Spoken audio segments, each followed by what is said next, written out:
that doesn't bother me a bit.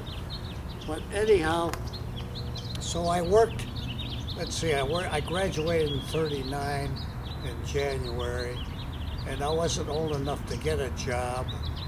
So I went back to high school in another city and took mechanical drawing and shorthand and typing, which I hadn't had before. And I liked the shorthand class because I was the only guy in it. And then finally became 18 when I could get a job. That's what the rules were then. And I got a job working for the Wurlitzer Company making jukeboxes. And I worked on the assembly line. They had templates. You'd put this piece here and this piece here, and then you had tools. You had to buy your own tools. And then I'd put the screws in and do that. And I worked at that on what they call piecework.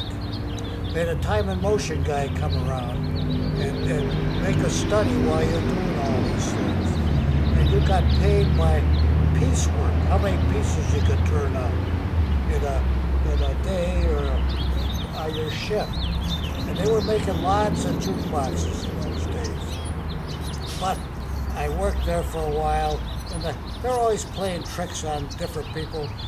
They didn't play tricks on me, but they'd bring milk around during the morning, they put it on a bench, and then somebody put glue underneath the guy and make a swipe for the bottle and it wouldn't move, you know, that type of stuff. So after a while I thought, what the heck, I don't want to do this anymore. I got a job as an invoice clerk at the Buffalo Bolt. And I worked on that, and finally a friend of the family said, when are you going to go to college? And I said, I don't know. I said, I can't save enough money yet. I said, I would have liked to have gone to Cornell, but it was a private university, and the tuition was terrible. So I said, I can't go there to take medicine. Well, then they said, think of something else. So a lot of the people in the area had graduated from Purdue in engineering. So I said to myself, well, I'll go take engineering. So the family that was talking to me said, all right, I'll set up a scholarship for you your first year, which they did. Now, a scholarship in those days was big. It was $300, but the dollar portion was small then. So they said, where are you going? I said, I'm going to go to Purdue. So I packed my bag. I knew Purdue was out west of our area. I looked at the railroad tables, and I got on the New York Central and took it as far as Indianapolis. Then I transferred to what they called the Big Four, which ran from Cincinnati to Chicago. And I was on the James Whitcomb Riley, which is the name of the train. Beautiful train, modern, you know, with the glass end at the end of with a speedometer up there you could watch, nice chairs, great train, which stopped at Lafayette, Indiana, where Purdue was. So I met another guy on the train, and we sat together and talked. And he just graduated from Purdue the June before. And real nice guy, Paul Davis. Paul said, come on over to the fraternity house and have lunch with us over there.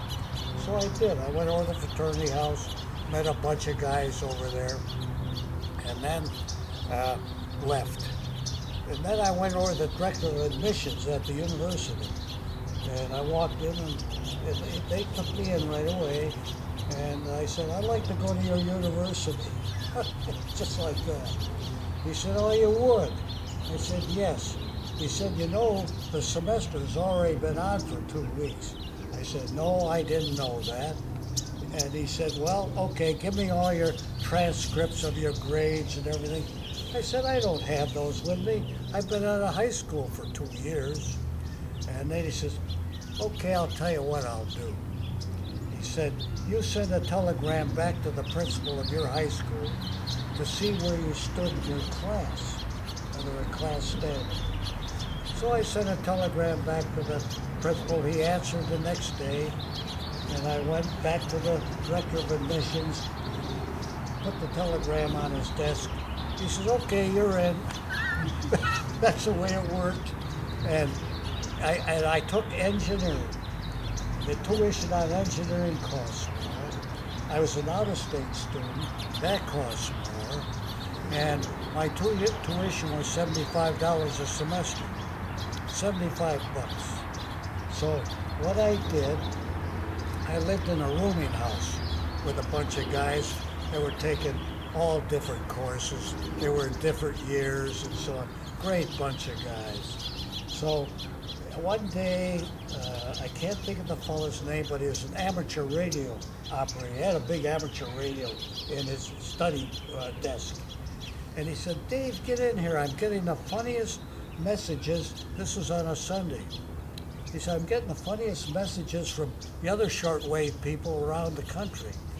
Somebody was bombing Pearl Harbor. And I said, oh, come on, you're crazy. He said, no, that's what's coming through. So we got it earlier than was announced officially that Pearl Harbor had been bombed. And so bingo. I was in ROTC at that time in field artillery. I didn't like field artillery. And we're all patriotic. We're going out and join up the next day. And so what happened, a good friend of mine, Bill Dvorak, he and I went to the Air Force recruiting station and signed up and took exams. And then we passed the exams easily. And then but then the university and the government said, anybody taking engineering, we want you to stay in college. We need engineers badly. So we resigned ourselves to the fact that we would stay in school and finish up our curriculum.